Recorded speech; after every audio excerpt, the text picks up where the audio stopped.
एक ऐसा विद्यालय जिसे जलाकर नष्ट कर दिया गया हो, जिसका अस्तित्व समाप्त कर देने की हर कोशिश की गई हो, लेकिन वह फिर भी खड़ा हो गया। जिस प्रकार चट्टान पर उगने वाला बिरवा, वह कोई साधारण बिरवा नहीं होता है, बल्कि उसमें एक अदम्य जिजीविसा होती है। ठीक उसी तरह यह विद्यालय जो बार बार ब्रिटिश हुकूमत की काली बूटों की ठोकरें खाया, जिसे जलाकर खाक कर दिया गया, लेकिन उसने अपना अस्तित्व संभाला और अपने को खड़ा किया। यही नहीं, उसने तमाम साहित्यकार, पत्रकार, आईएएस, पीसीएस, सेना के अधिकारी और ऐसे ऐसे शिक्षाविदों को, वैज्ञानिकों को, उद्योगपतियों को पैदा किया, जिसने आज समाज में एक नया मुकाम हासिल किया है। मैं जौनपुर जनपद के केराकत तहसील अंतर्गत डोभी में स्थित गणेश राय स्नातकोत्तर महाविद्यालय के इतिहास को बताने जा रहे हैं। ऐसे कीर्तिमान विद्यालय की स्थापना 1938 में हुई, जब शिक्षा के लिए लोग दूर दराज महानगरों में जाया करते थे। ग्रामीण अंचल में ऐसे विद्यालय की स्थापना करना अपने आप में बड़ा ही दुरूह कार्य था। जिस प्रकार भगीरथ ने गंगा को पृथ्वी पर उतार दिया था, ठीक उसी प्रकार इस विद्यालय के संस्थापकों ने ऐसा मुहिम चलाया कि यहाँ ग्रामीण क्षेत्र में शिक्षा का यह मंदिर खुला। पहले इसकी सूरत ऐसी नहीं थी। इस गांव में, जिसे कर्रा कॉलेज के नाम से जाना जाता है, खुज्जी के पास यहाँ एक गौशाला हुआ करती थी। उस गौशाले का स्वरूप बड़ा ही सुंदर था। तालाब के किनारे वह गौशाला स्थित था। बनारस ट्रस्ट के प्रोफेसर सूरज कुमार सिंह, जो डोभी से संबद्ध थे, उन्होंने शिक्षा का एक मंदिर बनाने की परिकल्पना किया और उसी गौशाला की रखरखाव और व्यवस्था को देखते हुए उन्होंने वहीं पर गणेश राय हाई स्कूल की स्थापना की, जो 1938 में शुरू की गई।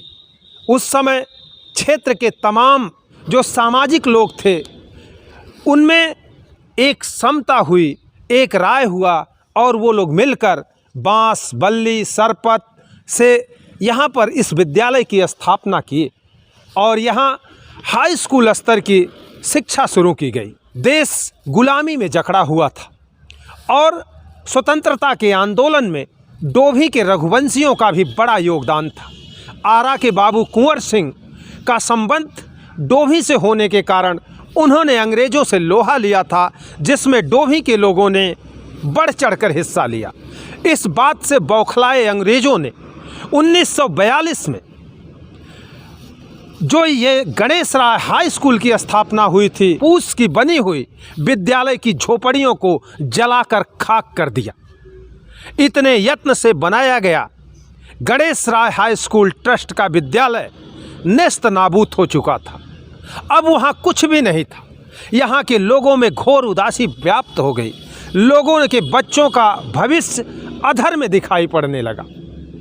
यहाँ के शिक्षाविदों ने, समाज सेवियों ने, जागरूक लोगों ने मिलकर पुनः इस विद्यालय को खड़ा करने का प्रयत्न किया, जिसमें बाबू मथुरा सिंह, राय बहादुर बाबू नंदन सिंह, आचार्य वीरबल और प्रोफेसर सूरज कुमार के नाम प्रथम पंक्ति में लिए जाएंगे। इन लोगों ने मिलकर उस समय डोभी में हल पीछे 2 रुपए और लोगों से बांस बल्ली का आवाहन किया और लोगों से सरपत मांगकर, बांस मांगकर पुनः यहाँ पर वही स्वरूप विद्यालय का दिया और एक बार फिर डोभी में शिक्षा का अलग जगाने वाला गणेश राय ट्रस्ट का यह विद्यालय अंग्रेज़ों के जुल्म सितम की इंतहा झेलने के बाद पुनः उठ खड़ा हुआ।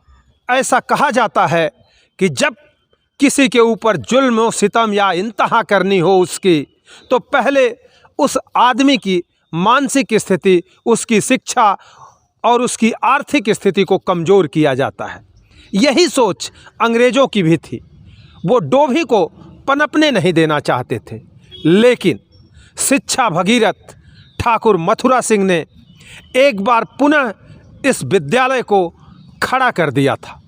जब देश स्वतंत्र हुआ तो सरकार ने उस समय 40,000 रुपये इस विद्यालय में भवन निर्माण के लिए अनुदान दिया था। इसके अतिरिक्त मान्यता में सहूलियत का वादा भी किया। तत्कालीन राज्यपाल बाबू विश्वनाथ प्रसाद ने यहाँ आकर इस विद्यालय का शिलान्यास किया। तब जाकर मड़हे से निकलकर ये विद्यालय अपने भवन में आया और गणेश राय हाई स्कूल ट्रस्ट का नाम भी बदलकर डोभी ट्रस्ट कर दिया गया और नाम रखा गया गणेश राय स्नातकोत्तर महाविद्यालय। आपको जानकर हैरानी होगी, लोग कला वर्ग की मान्यता पहले पाते हैं, लेकिन इस विद्यालय के संस्थापकों का, यहाँ के अध्यापकों का और यहाँ के बच्चों में इतनी लगनशीलता थी कि सरकार को यहाँ पहले विज्ञान वर्ग की मान्यता देनी पड़ी।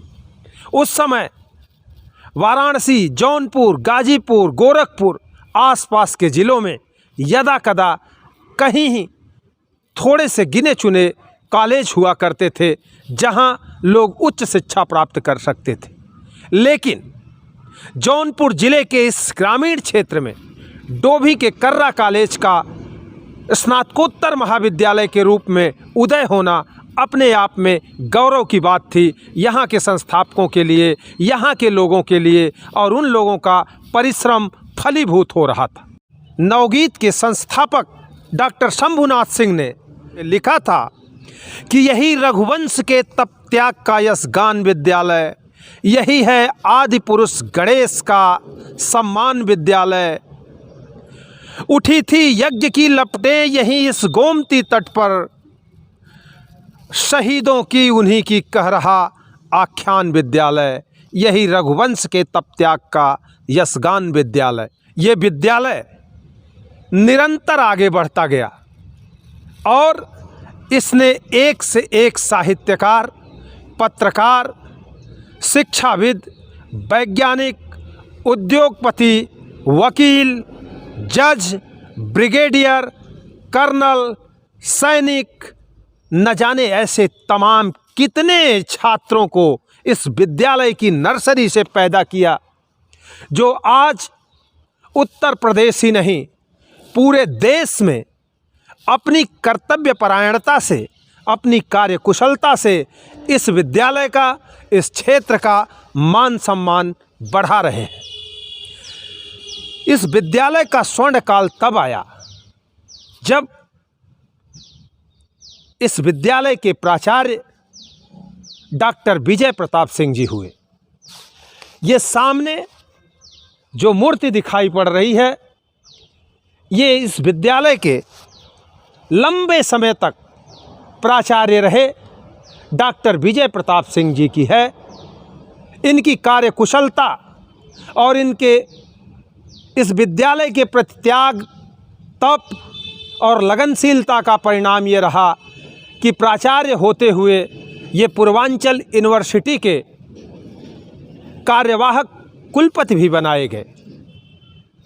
आपने इस विद्यालय के उत्तरोत्तर विकास में बहुत सारा योगदान किया। कई बार उत्तर प्रदेश के गवर्नर और यहाँ तक कि अरुणाचल प्रदेश के राज्यपाल माता प्रसाद जी यहाँ आए। उत्तर प्रदेश सरकार से संबंधित, केंद्र सरकार से संबंधित शिक्षा विभाग के तमाम मंत्री, तमाम नेता और तमाम रसूखदार लोग इस विद्यालय को में आते रहे और यहाँ के बच्चों को अपना आशीर्वाद देते रहे। बोलिए, यहीं से पढ़े बाबू बसंत सिंह कछवन IFS मध्य प्रदेश काडर के रहे। स्वर्गीय कमला सिंह डिप्टी डायरेक्टर यूपी और बिहार में रहे। CL राम कोइलारी के रमदतपुर के रहने वाले FCI के GM रहे। त्रिभुवन राम, जिन्हें T राम के नाम से जाना जाता है, वो लोक निर्माण विभाग के चीफ इंजीनियर रहे, जो यहीं से BSc पढ़े थे। डॉक्टर लाल बहादुर सिंह, जो इस विद्यालय के संस्थापक के पोते थे, उन्हें लोग वकील साहब भी कहते थे, बरडीहा के। वो डेयरी फेडरेशन के चेयरमैन हुए। डॉक्टर विजय प्रताप सिंह, जिनका मैंने जिक्र किया, वो यहाँ के प्राचार्य लंबे समय तक रहे और पूर्वांचल यूनिवर्सिटी के कार्यवाहक कुलपति रहे। आर.के. सिंह जी कछवन के हिंदुस्तान पेट्रोलियम के चेयरमैन हुए, जो इसी विद्यालय से पढ़े थे।